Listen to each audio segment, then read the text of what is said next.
Emotional intelligence as a coach. Hi, it's Ruth Kudzi, founder of Optimus Coach Academy and Ruth Kudzi Coaching Limited.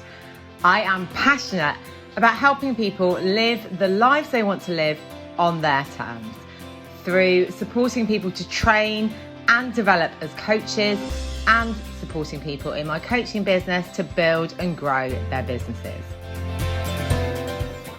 Emotional intelligence as a coach. This is at the core of being a great coach.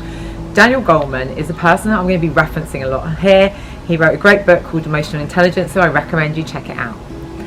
But really, when we're looking at us as coaches, a lot of this is about us picking up those cues in others, but also being self-aware. So one of the first quadrants that Daniel talks about, and which I think is important as coaches, is self-awareness. So first of all, that's for us as coaches. Understanding what we bring, understanding our thoughts, understanding our emotions, equally understanding how that can impact our clients. We know that there can be transference between us and clients, so being aware of what we're bringing is so important. Equally, it's about helping our clients raise their self-awareness. Often clients will come to us and they're seeing things through their lens, from their perspective, and it's really useful to help them look at different perspectives, use something called perceptual positioning, where we get them to really look at different ways of seeing a situation, and that can help people raise self-awareness. Coaching in itself, the conversation, can enable people to become more self-aware. So, and all of the different tools, the different techniques, from gratitude journaling to looking at your locus of control, to looking at circles of control and influence, can all enable somebody to build their self-awareness. And with awareness comes it's the first step, isn't it? When we're aware, we know that there's something that we need to change, and we can see where we are and also where we want to be. So coaching as a process is often about really helping our clients identify where they are, and then they can go on that journey. But it's not only about self-awareness, it's also about self-regulation. Now, why is this important as a coach? Well, we need to make sure that we're not bringing our emotions, not bringing our stuff into the coaching relationship. So we need to be able to regulate our emotions and our emotional response so that we can be truly present with our clients.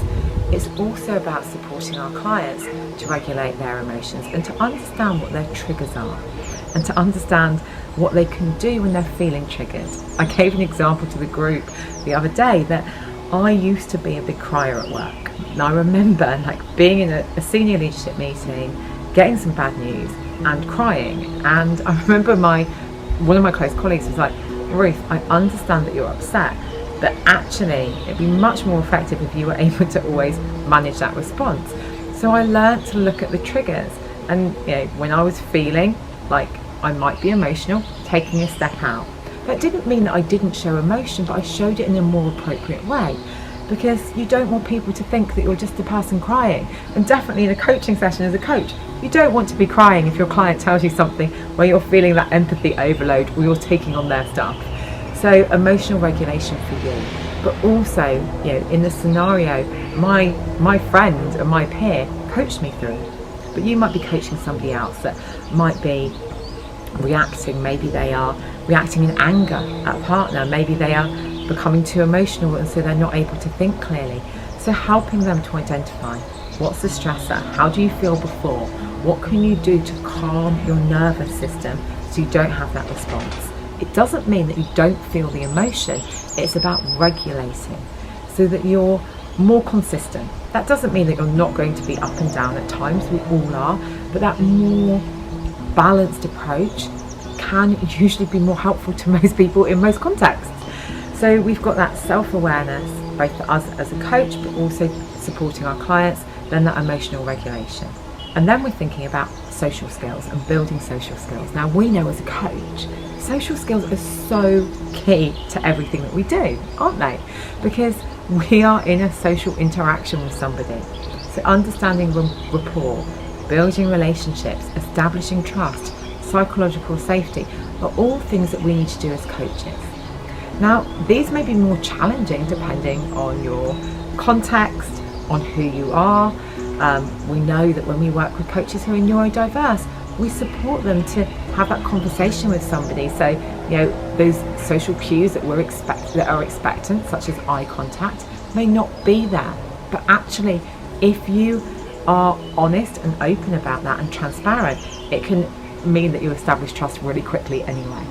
So socially, it's about, you know, really looking at how we can build those skills as a coach, and all of these things we can build and develop because of neuroplasticity, building new ways of thinking, feeling, acting, being. So equally with our clients, they may come to us and they may be saying that they lack confidence in a social situation, or they don't know how to act. And again, we help them identify what's going on, we help them identify what they want to change, and then we help them with a plan to move forward. So it's about listening, reflecting, and being self-aware of what is ours and what is theirs, and what maybe are they not saying, and what are we feeling energetically, and all of those great things that we do as coaches anyway. And then the other big part of emotional intelligence is probably the one that we think about the most, which is empathy. And actually in the ICF, the International Coaching Federation standards, we talk about empathy in those standards. So empathy is not sympathy. It's not like, oh no, poor you. It's about being able to put yourself in somebody else's shoes. And I think it's a core thing that we need as coaches, that ability to put ourselves in somebody else's shoes, but not get trapped in that story, not get caught up in the drama or whatever might be going on, but being able to see something from somebody else's perspective. And equally, acknowledging when something's hard. This is done without judgment. You don't need to think the way that I think, but saying, this seems hard for you. How much support do you need with this? Are you okay? That's all demonstrating empathy. And equally, you might be working with coaching clients who, for example, might be wanting to develop this skill. So it's the same. We know how we coach. We know that we listen. We know that we support. We know that we reflect, and that we know that we help people to find their own solutions and ways forward. But we know that we can do that through our self-awareness, through us being present, through us having these different elements of emotional intelligence, which means that we can connect more to the person and connect more to ourselves. We can build all of these elements, and great coaches do not necessarily have a mixture of all of these in equal measure. Maybe they're better at some than others, but they're prepared to build, develop and grow, and that's what makes them great coaches. If you want to find out more about coaching, potentially training as a coach, or what we do at Optimus, click here to find out. Thank you so much for watching. If you've enjoyed this video, I'd like you to like and subscribe. And remember to keep abreast of all of our new videos. Just ring that bell and you'll be notified when any new ones come out. And we'd love to hear feedback from you. So if you'd like to post beneath your biggest takeaway, and equally anything that you'd like to hear me talk about, we're always open to feedback.